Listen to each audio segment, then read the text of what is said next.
Gold trusted gold buyers తాకట్టులో ఉన్న బంగారాన్ని విడిపించి ఈ రోజు ఉన్న మార్కెట్ ధరకే కొనబడును. మరిన్ని వివరాలకు సంప్రదించండి 7710772020. ఈ రోజు భద్రాచలంలోని రాముని దర్శించుకోవడం జరిగింది.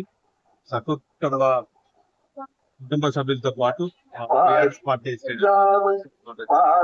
ఎంతో అద్భుతంగా ఉన్నటువంటి ఆలయం, చారిత్రాత్మకమైన ఆలయం, తెలంగాణలో మరి గొప్ప ఆలయం. దక్షిణ ప్రాంతంలోనే అయోధ్యగా పిలువబడే ఈ ఆలయాన్ని మరి కేంద్ర ప్రభుత్వం, కేంద్రంలో ఉన్నటువంటి బీజేపీ ప్రభుత్వం మరి వివక్షతకు చేస్తూ మరి ఆలయ అభివృద్ధికి మరి ఏ మాత్రము శ్రద్ధ చూపకపోవడం భక్తునిగా చాలా బాధిస్తుంది. రాముని పేరు చెప్పి మరి రాజకీయం చేసుకున్నటువంటి కేంద్రం ఇప్పటికైనా కూడా మరి ఇంత గొప్ప ఆలయం పైన శ్రద్ధ ఉంది.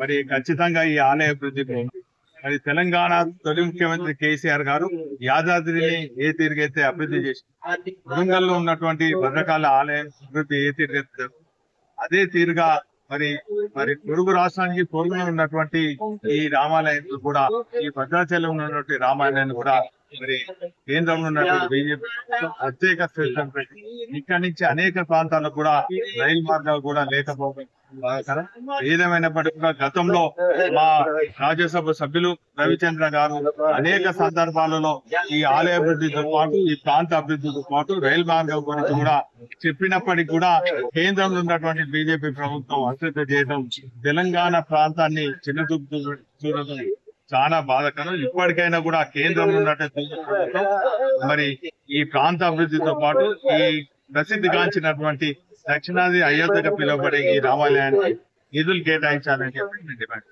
మరిన్ని వీడియోస్ కోసం ఛానల్ ని సబ్స్క్రైబ్ చేయండి. లేటెస్ట్ అప్డేట్స్ కోసం వాట్సాప్ ఛానల్ ని ఫాలో అవ్వండి. ఆ లింక్ డిస్క్రిప్షన్ లో ఉంది.